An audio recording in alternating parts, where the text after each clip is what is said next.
All right. Well, welcome another Hot Topic Tuesday. It is, just to make sure, January, June 9th. They both start with a J, right? um, it is this week or these weeks in real estate. Otherwise, it's time for another twire, as I call it. Um, and we're going to start right out with some Michigan politics. So, Jamie, I know you're out there and involved in this stuff. So, anything that you've got that you can add, feel free. But I had this come to me, one of the benefits of being on a board of directors. Um, there is a buyer broker legislation currently um, that has actually been, let's see, through the House and onto the Senate committee to be able to get passed through there. Here's what it is. They got bills that require, this is going to sound very familiar, written buyer broker agreements prior to or at the time of representation. It's outlining the scope and terms of services provided and clarify how compensation may be structured and disclosed. What's the obvious that they're doing? Coordinating right along with what the settlement is, except for now, instead of us having to follow the terms of the settlement, we'll be following the terms of a state law which governs us. But I'm going to guess following very much the same thing. And this does have bipartisan support. Again, it has actually been through the House and onto the Senate Committee on Regulatory Affairs. It's bipartisan. We anticipate that it will be passed. Any questions, thoughts? Again, guys, this is just an update. It's not going to, well, let me rephrase. I don't think it's going to change anything. Jamie, you want to add? I just wanted to say that, this is legislation that's in place in many states, uh, and has been since long before the NAR settlement. It's basically a clear, right now, agency in Michigan is very gray when they become a client versus a customer, and so this law or this legislation will define that line specifically. And um, we all practice this way anyway, especially in our company. So it's not really going to be a huge impact to anyone. Right, right. As a matter of fact, it kind of leads in with what you just said, Jamie, um, in talking with Brian Westron, that you've often heard me talk about implied agency. So I believe it's probably part of this bill or these bills that are going through the things they're discussing. Basically, it would wipe out implied agency because right now, walk like a duck, talk like a duck, you're a duck. Well, walk like an agent, talk like an agent, you're an agent. That would go away with what they've got as part of that. So that's just another quick one in regards to updates on implied agency. So it's out there. They are working on it in bills. That is in discussion to be able to wipe out implied agency. Um, the last one that I've got on this is, and actually, Jamie, this is one I asked you during your presidential days, is what the heck are we doing to be able to fix the property taxes and how we're taxed in the state of Michigan? Uh, but guys, I think, Jamie, back then you said, yeah, they know they're talking about it. But it didn't sound like a whole lot was happening at the time period. They now have a couple of bills out there that they're taking what we'll call a comprehensive look at how we are being taxed in Michigan. And there is a focus on the taxable value, how it is calculated, how it's capped, and how it's reset. Because again, what incentive is there right now for people who are thinking of selling a home to buy a home and moving up. The first thing we got is they're probably in a interest rate around 3%. And then if they're moving up, they're going from a taxable value to a state equalized value on a home that they're paying more for. We know situations where their taxes would double for a lot of these people, just depends on how much of a move up it is. So this is out there. Is my notes put here, the bill explores potential changes to Proposal A. For those who aren't old enough to remember, it was, gosh, what was it, 94 that the state of Michigan adopted Proposal A. We used to have a 4% sales tax. We went to a 6% sales tax with Proposal A. I think it was a very smart thing for them to do because we are a tourist industry state.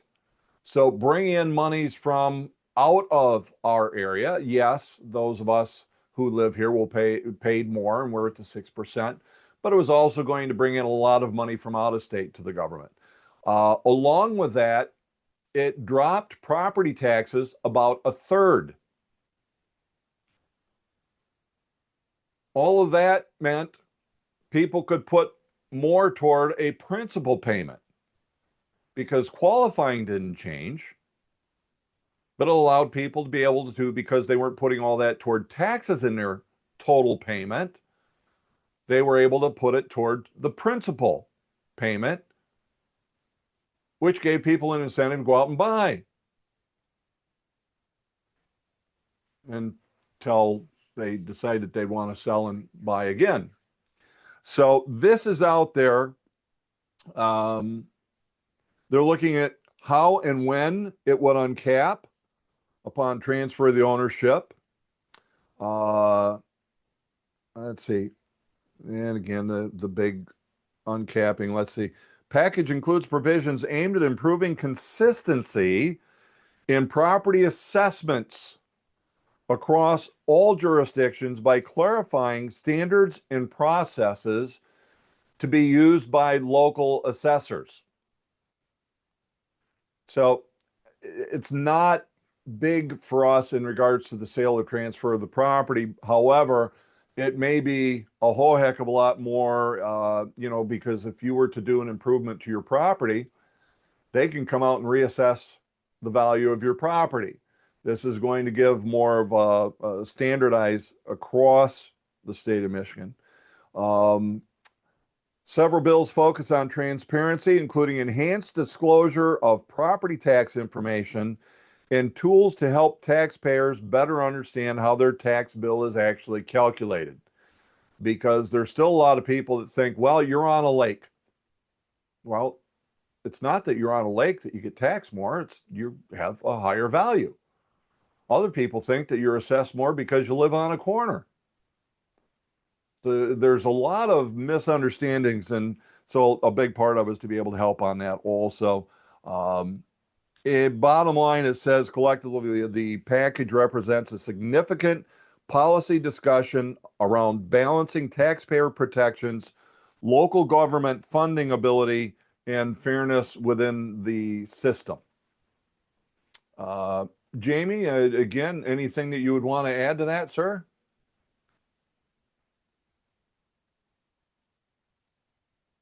I think that's a pretty good summary.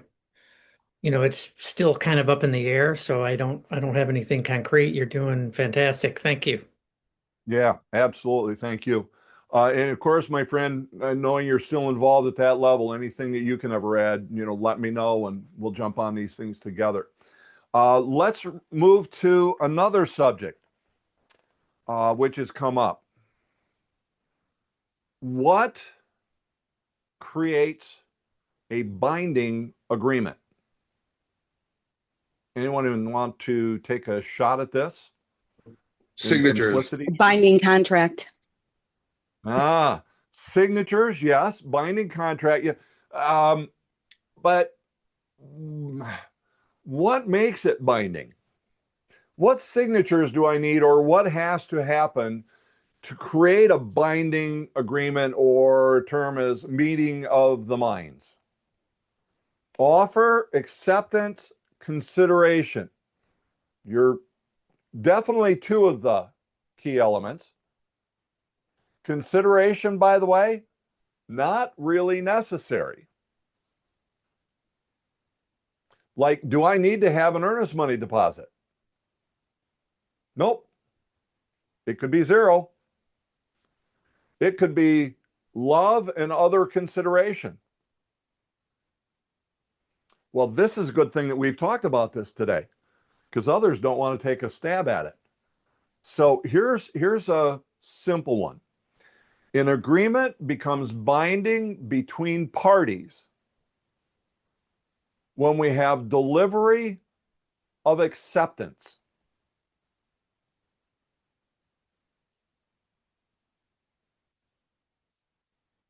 So do we need signatures? Well, we need an offer signed by the, we'll call it buyer. That is the offer. We need acceptance. That would be the seller saying yes to the offer without any changes. They just said, I like your offer. They sign it. Do we have a binding contract at that point? Yes. All Yes. people.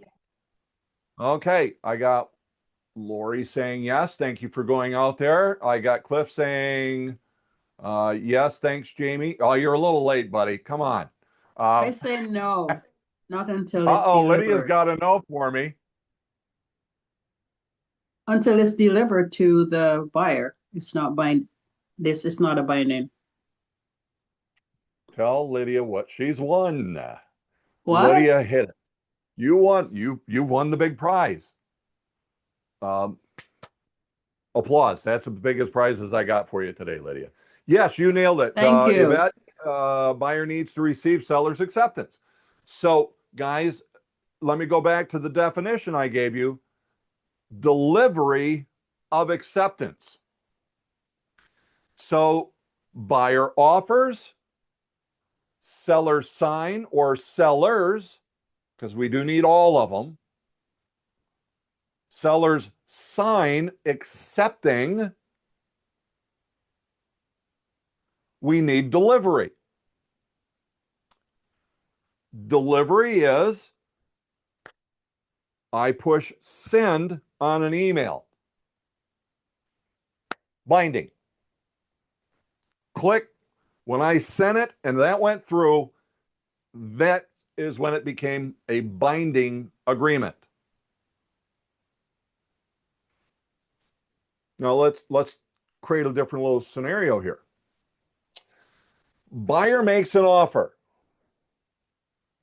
Offer is sent and received by the selling agent, or the seller's agent. What are the seller's options? Obviously, we know option number one, they can accept. What's option two? And the only other option. Christine, I like that. Yeah, Yvette, Counter. that's the way I like it. They really only have two options. You accept it or you reject it. That's it. You either accept or you reject. Okay, now somebody go ahead, play seller. Give me your butt. Oh, they could do nothing, right, Jamie? Yet, if they did nothing, what do you know? I'm glad you put it that way, Jamie. What if someone does nothing? As the buyer, the one who's made the offer, what must we do, or how must we treat that they've done nothing? Doing nothing equals what? Go ahead. You can use the chat too. Well, then you'd still Doing be, nothing. you'd still be on the hook because they could still sign it and give it back to you. So you have to get a release. I like that, Lori, but there's a better But answer. I think they're stalling. And because of that stall, remember one of the things that we do on an offer. This offer is valid until, what is the rest of the verbiage? Date and time.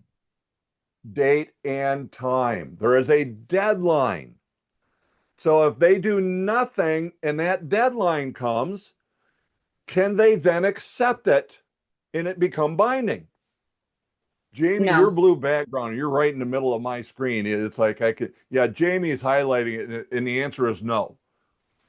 If they accept it after the deadline, their delivery is really now a counteroffer, isn't it? We'd have to treat it that way because the buyer would now have to accept their acceptance, is really what would be happening. But again, is many of you put in the chat, it's a rejection. Doing nothing within the time given is a rejection. Now, somebody put it in for us. Let's play seller. So if I'm doing my normal presentation, so Mr. and Mrs. Seller, I'm excited that we've been able to bring you this offer. Our options tonight are to either accept it or reject it. And I will pause there because I love it when they go, well, can't we counteroffer? Well, sure, but that's an option if you reject it. But if you exercise the option of rejecting it and decide to offer to them, they can walk away. They need to know that's really the reality of what they're doing. You can accept, you can reject. Well, do we have to respond? No, you don't have to. But if you don't respond within the time period that they've got here, they can walk away. There's nothing saying that they'll be here for us. Matter of fact, can the buyer withdraw the offer prior to receiving acceptance? Yes. The answer is yes. Our purchase agreement states that. So it says you have until the buyer has withdrawn the offer. So when we talk about timing, when somebody says, I want to withdraw, you better do everything really quick because I'm going to notify them fastest. Text. Then I'm calling, and before I say anything, it's, hey, Cliff, they're withdrawing the offer. Because what I want is, I got to say, Cliff, they're withdrawing the offer before Cliff says, hey, Darwin, congratulations, they accepted. Timing. Now, go ahead, have proof of who said what first. That's why I'll have my text. That's notification withdrawal. Send an email. Because you got verification, you have proof that way. I All have right. a question, please. Go ahead, Mary Ellen. I'm in the middle of it right now. I put an offer in yesterday. They lowballed the offer. The house is 385. They offered 330, and and it was going to be cash. And the guy said, no, I'm not accepting that. I'll go 360. Okay, so we got all that settled, ready to do it. But then she didn't want to do the cash because she was depleting her account. So now she's getting a VA loan. So my purchase agreement said offer is good till 12 today, but I am corresponding with the other agent and he's saying the guy will wait, see he's a veteran. Am I okay here? Is it signed? Yes. But not the new not the new price yet. Then you don't have an agreement. Okay. You don't have an agreement until it's on paper. And remember, everything in real estate has to be on paper. Okay. So rewrite the purchase agreement? Or do I I do would. addendum to it?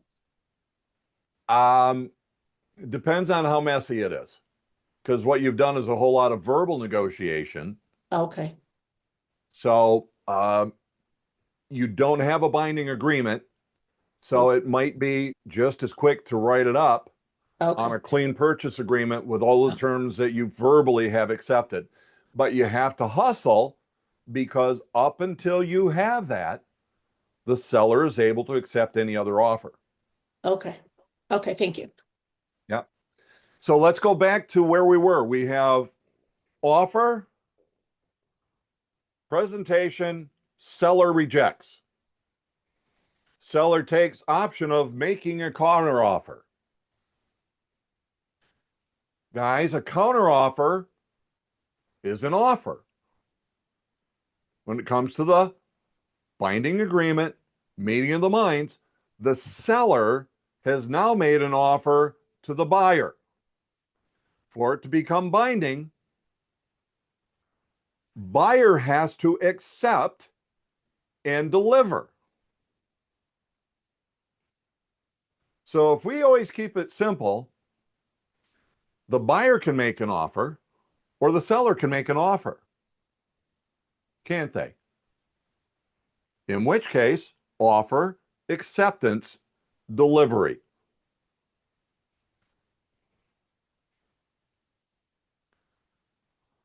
Thumbs up, smiles, heads nod. Okay, good deal. Any questions? Or what questions do you have about that? I have one, Darwin. Wonder if you Okay, have on Holly, the go ahead. if you have on the contract they have to accept on a Sunday at 5 p.m. and you hear from the agent saying the it's going through probate and everything, that the lawyers' offices are closed, that they won't get the offer until Monday. Now, is that still a binding contract, or is the contract like now not null and void, but in limbo? Limbo is a great term. And I've had a lot of different experiences with estates, with probate, and actually, they're not always all the same. It's not a simple process. I've had one where it was accepted by the actual sellers, but they had to get approval from probate. So it was contingent upon probate approval. And I've had others where we had to go to the courthouse, watch it process in front of the judge, and then the judge said, okay, buyers, your representatives, go back, follow the bailiff, and I need you guys to come up with the who's willing to pay the most. So it really just depends on what's the probate process, what is the situation for that estate. But obviously, if it's a simple, it's contingent upon probate approval. Sometimes it's they just got to have somebody appointed as a personal representative for the estate. Other times it's a court order, and the judge is the one who's really going to sign off on it. So all of them are going to be a little bit different, and that's what you've got to kind of work with and count on the listing agent to know what they're doing with their particular situation. Darwin, this is Prasanna. Yep, go ahead, Prasanna. Yeah, it's a similar question, similar situation in which the offer deadline is 12 o'clock today. We get a email from the listing agent saying that the highest and best is at 6 o'clock. Now, does the buyer have the option to get out of the contract because his deadline is expiring? The buyer has the option with our purchase agreement, Okay. clearly stated, that the buyer can withdraw anytime up to. Okay. So the answer is yes. Now, that's ours, but any buyer has the right to withdraw once the expiration time is done. As a matter of fact, it's no longer an offer. Right, but my question is, thanks for that. It's just that, like, can the buyer say, no, I don't want to buy it anymore? Do we have anything like to tell them, no, still, you have an accepted offer, is there, I mean, the buyer just can walk out without, I mean, if they want to, is that what you're saying? A buyer can't walk out for any other what? Well, let me restart that again. When we have an accepted offer, Okay, binding agreement, the buyer only has a few options of terminating that agreement because of contingencies. And then we have to take a look at how the contingencies are written. I don't know if we'll get to that today or not, but I have that coming up. It's all in my notes here. It's going to depend upon the circumstances, but here's what we know in a simple answer. All of our purchase agreements are contingent upon financing. I've not seen one that is not, unless if it's a cash deal. And I've seen cash deals not written correctly because it wasn't cash. It was cash if I can close on my home. If it's cash, if I can get enough money out of my 401k. There's really contingencies, and they should be written as contingent. But it needs to be cash. So that's one contingency. What's our other contingency? Inspection. And actually, there's one other little one, which is what if there's not marketable title? Okay. So, but those are the basics. That's the only way that a buyer can actually walk away once you have a binding agreement. But up until the binding agreement, which we now understand when that occurs, offer, acceptance, delivery, not receipt of, but delivery, then we have it. And now it's a binding agreement. Now it's on to contingencies. oh, that's good. Thank you. All right. By the way, is there anything in the chat that I've missed? Everybody's good? Good, good, good. I'm just doing a quick just to make sure. You got it, got it, got it. So, yep. Okay, cool. All right. Let me move on to the next one. Signatures. How many signatures do we need to create a binding agreement? How many do we need to create a binding agreement? What's the minimum amount of signatures we need? Marietta says 2. 2. None. Thank you, Linda. Linda's going out on a limb and going 3. Oh, there's 4. 3 for Glar, the greater Lansing area. 0. Guys, it's a good thing we're here today. I always love it when it comes out like this.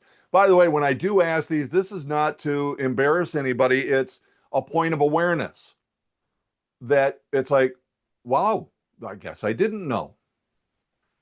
Here's the answer. Just 2. And it goes back to what we just talked about. An agreement becomes binding between the parties when there is delivery of acceptance. Offer made, signatures by the purchaser or purchaser, one set. Acceptance, one set by the sellers. Sellers sign accepting as written, sends email, delivery, binding. So we only had 2 sets of signatures. Well then, Darwin, why on our purchase agreement do we have 3 lines? 3 sets of signatures. Well, that's where you have to read the 3rd set.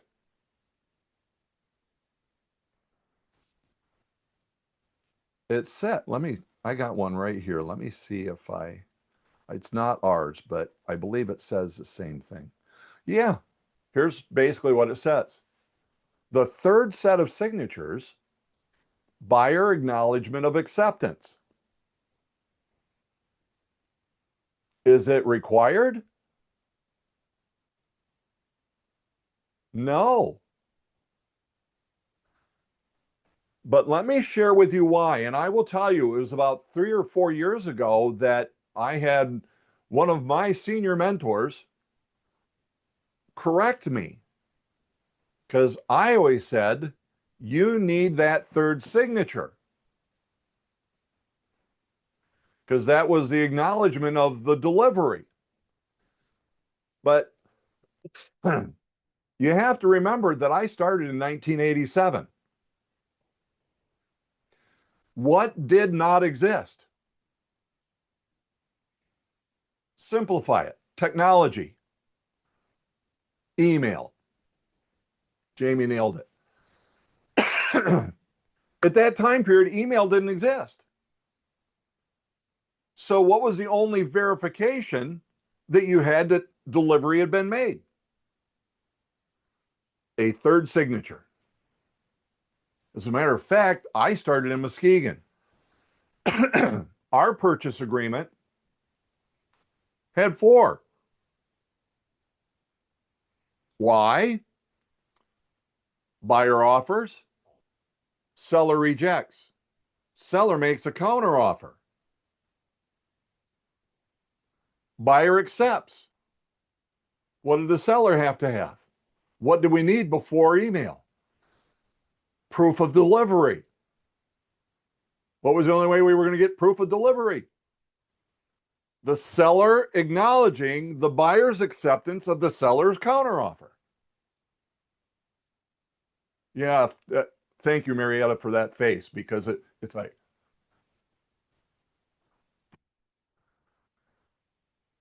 today we have proof of delivery because of email. SkySlope. Look, SkySlope send it, but I'm still going to send them in a hard copy or whatever through, I should say, a scanned copy, whatever, through email directly, because I want that proof of delivery. So let me share, because I just want you to be able to visually see this. So, share.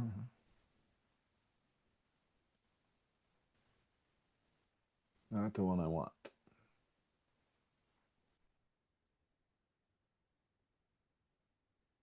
Just my notes? No. This is the one I want.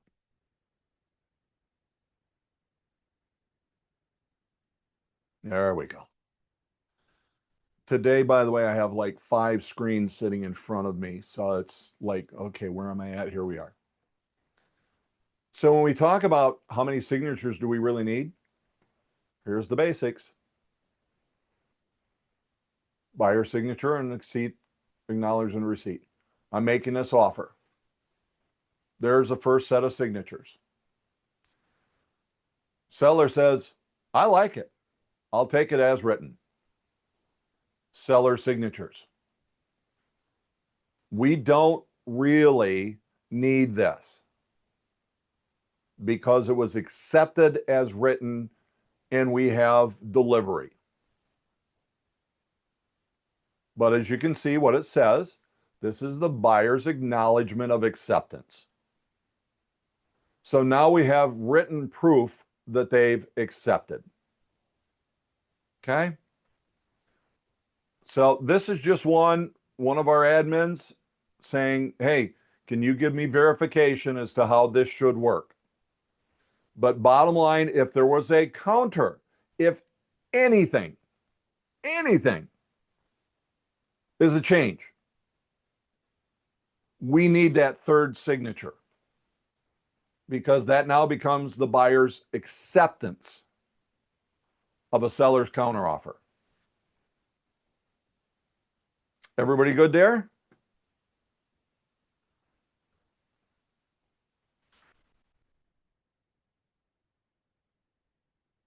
Oh, boy, you know what? I think we're going to have to do this again next week because let me give you a quick. Yeah, boy, I was hoping to get into the aspect. I'll tell you what, we're going to do this again probably next week. We'll do another these weeks in real estate, the Twire, because we've got to get into what happens if we don't properly complete a contract. Or what if it's incomplete? Like, here's one of the most common ones. This offer is subject to buyer, or this offer is contingent upon the buyer receiving a financing for a conventional loan in the amount of 80% with 20% down, or Cheryl just put it here, need to change initial to have problems with some. So initials missing may create a problem. Signatures can definitely create a problem. So we're going to get into that. And I'll even show one other thought that will also come up. But let me give you a quick update regarding VA and lead-based paint. Defective paint on a dwelling is anything lead-based paint. We know that that's anything built prior to 1978. And we have to assume that a house built prior to 1978 has lead-based paint. Well, with VA, and I haven't had this confirmed if it follows along with FHA, but I would hope that it would. Where you've had peeling paint previously, didn't matter when it was built, they were requiring that peeling paint be taken care of. They're now going to be treating peeling paint of homes built in 1978 or later. Now it's going to be more considered as a cosmetic issue and doesn't impact value. But it shouldn't come up as a required repair. Now, I'm going to throw this out so that you have that knowledge. Obviously, if you get hit up beside the head with it, you want to talk to your mortgage partners and find out what that goes on with that. So definitely with VA, I'm not sure if it's FHA or not, but typically those things pretty much go hand in hand for those. Last thing I wanted to throw to you, and this will prepare us. Clauses. And I'm going to speak in general clauses. Are you writing your own? And there's been the thought that less is more. Guys, when it comes to legal issues, less is more. As a manager, when I was in that and had to fight for you guys, it's always less is more. I'm not going to give any more information than is necessary. Less is more. But when we talk about the aspect of the, how do I put it? In writing anything addendums, we've got to cover all the what ifs. So what I'm showing you is the what if. Escalation clause with an appraisal guarantee. What I want you to do is to think of any of them where you've written your own. Did it cover this? What if a competing offer is verbal? Does your clause cover your buyer? And by the way, when we say cover the buyer, obviously, is it covering the buyer? Is it covering us? Is it covering the seller? Is it keeping us out of court? What if a competing offer is from a family member? You think maybe that there might be somebody out there that would go, hey, brother Cliff, do me a favor. I got this offer. Could you write one that would go up to? Do you think that maybe that could occur? Or what if the competing offer has a seller paying concessions? Does your clause cover?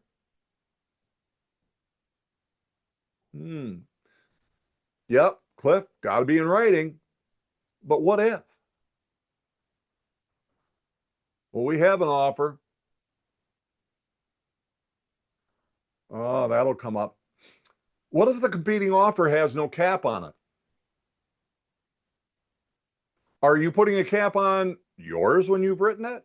Or what if a competing offer is contingent on the sale or closing of another property? That's like no offer at all. Does your clause cover your buyer? I hope I'm making a point. Let me give you another one. What if the competing offer also has an acceleration clause? Does it address how we handle it? Or what if the appraisal were to come in lower? Or more specifically, I want you to think of, what if the appraisal is so low that it doesn't cover the shortfall?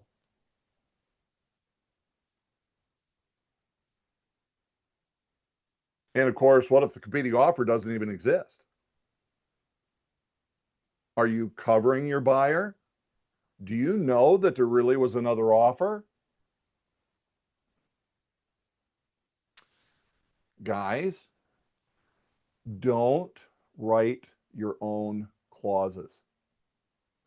So unless if something else comes up in the next week,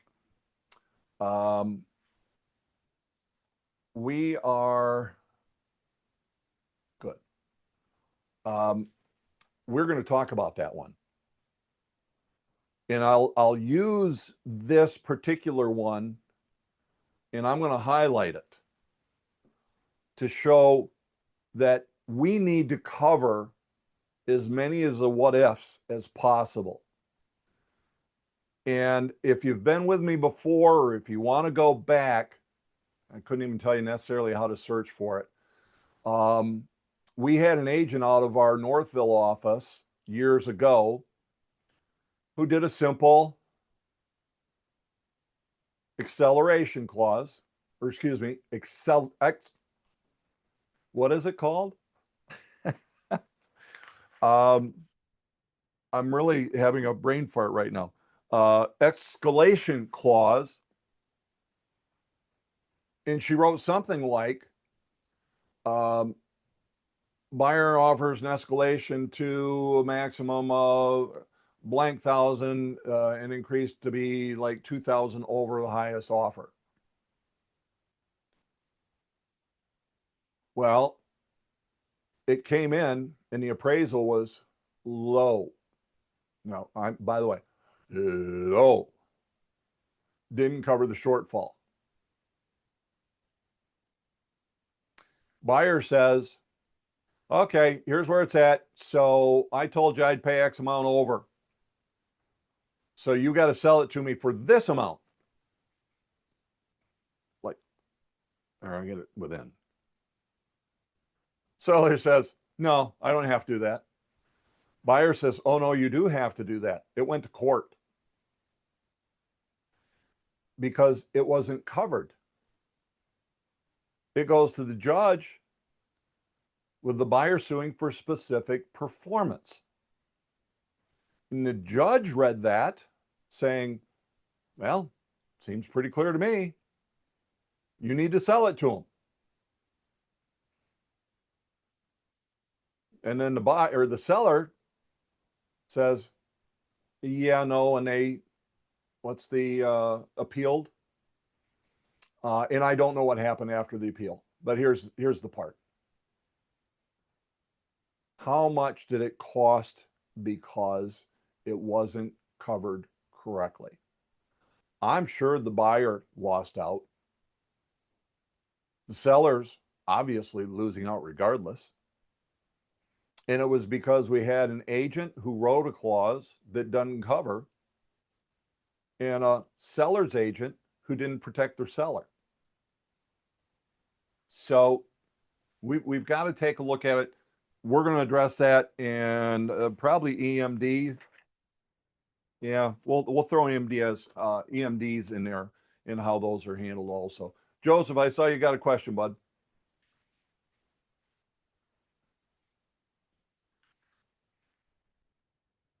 Well, you're off mute, but we don't hear you.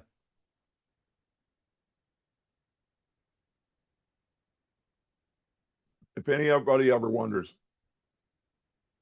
vodka. Hear me now? I'm just kidding. I'm just kidding. Can you hear It's me Zip now? Fizz. Yeah, you're on, Joe. Okay, can you hear me? Okay. So it sounds to me like the safe thing is don't do an escalation clause. I didn't say that. Okay. It's use the escalation clauses. So, and I will be honest with you guys. No, I will be frank with you guys. I still have to remind myself that you got to use the proper verbiage. Being frank, the escalation clause that I just showed you and a couple others are so long, they won't fit on an addendum.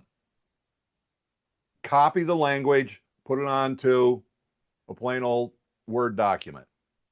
And until we figure out how to be able to make that work on an addendum, that's what I think is the best thing to do. Where do I find the clauses? SkySloper Transaction Desk. Your managers may have a Word doc with all of the clauses. But I would suggest that, yes, they're fine. An escalation clause is fine, properly written. And if you need something quick, MR, in the MR library, you will find an escalation clause that is also acceptable. I just don't know that it covers everything, at least what I'd like to see. Go ahead, bud. Okay, so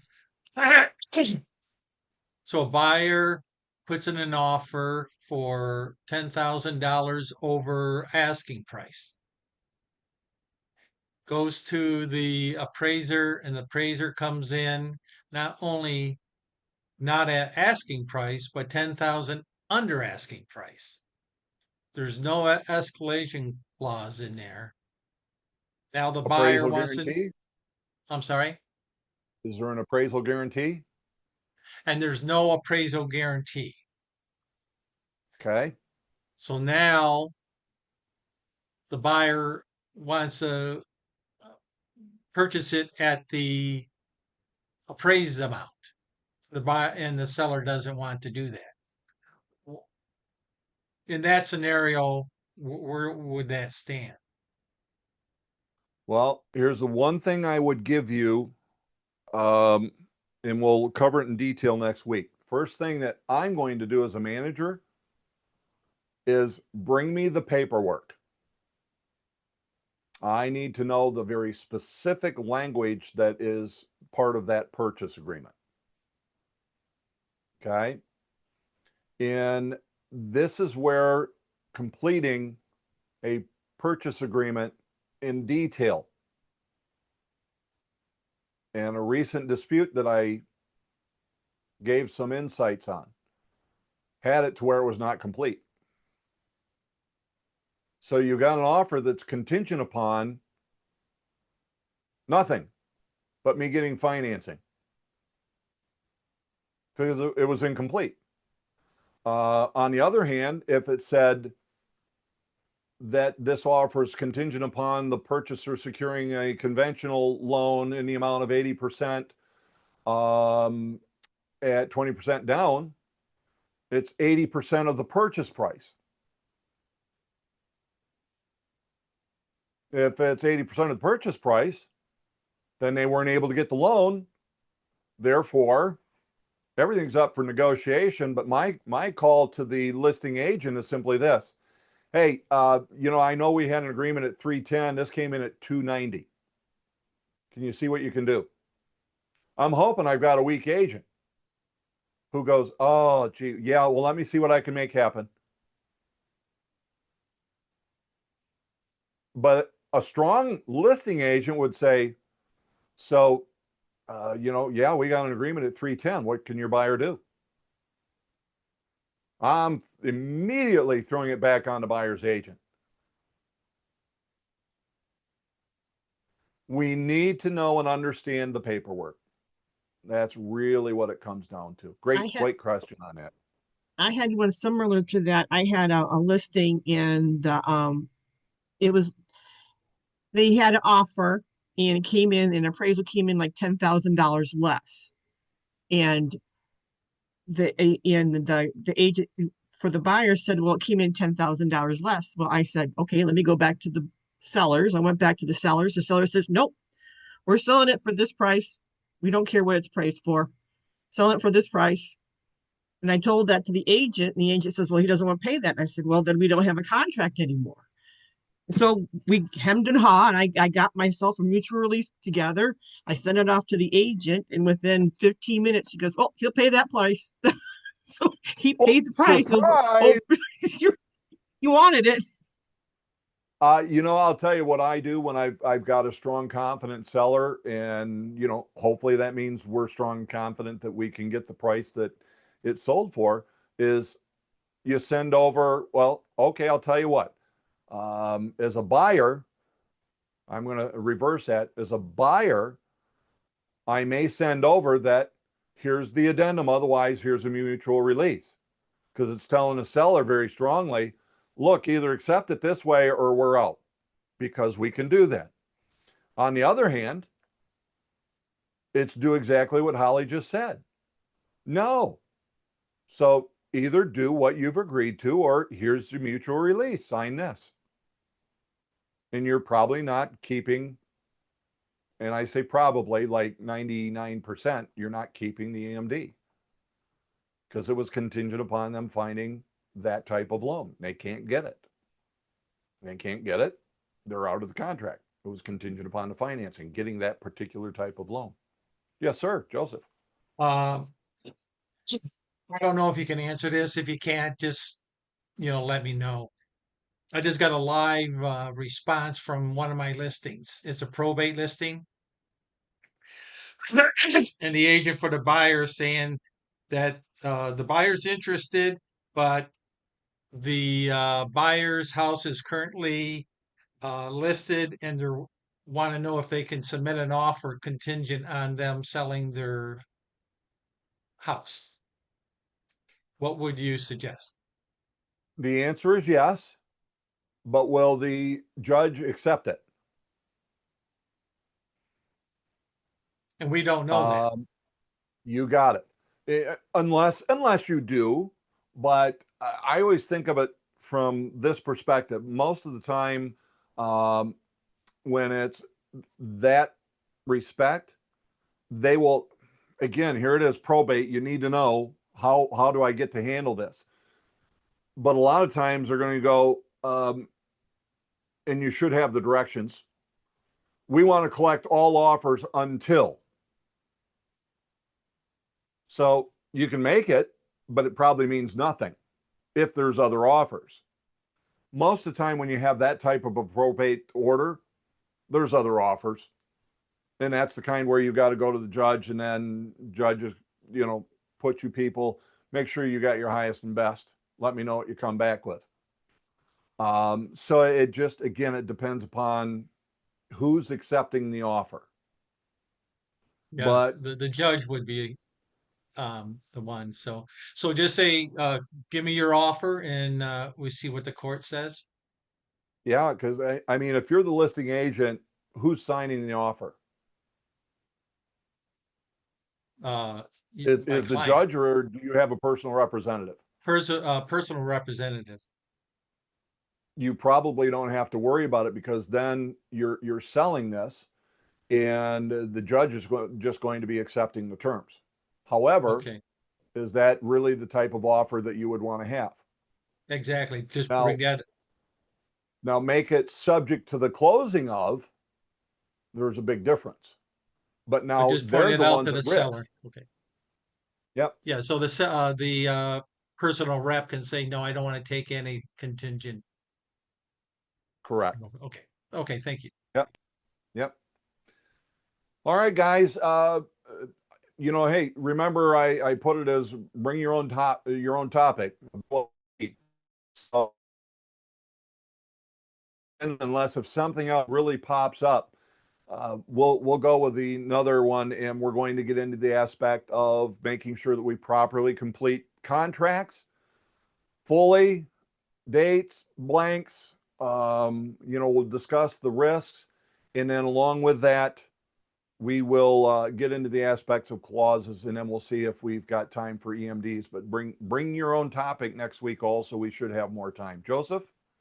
I was just going to say, would you be willing to do something about condos, selling condos, and the importance of getting the documentation? Because I notice on a lot of the listings, they don't have the docs in there for the buyer to look at. Yeah, as a matter of fact, that might be one to get one of our mortgage partners on board with, because selling a condo can be a little bit different beast. Is it approved? We talked about that a few weeks back, in how they're handling this. But yeah, that may be one of those. But yeah, the bylaws, guys, get them. You got to have them. You got to have them. Any offer is going to be contingent upon that, or it should be, with the buyer receiving those things. So, Joseph, send me that one as a reminder so I don't miss it. Other than that, guys, you know what to do. There's only one way to make money in this business. Go talk to people. Appreciate y'all. Thank you. See you next week.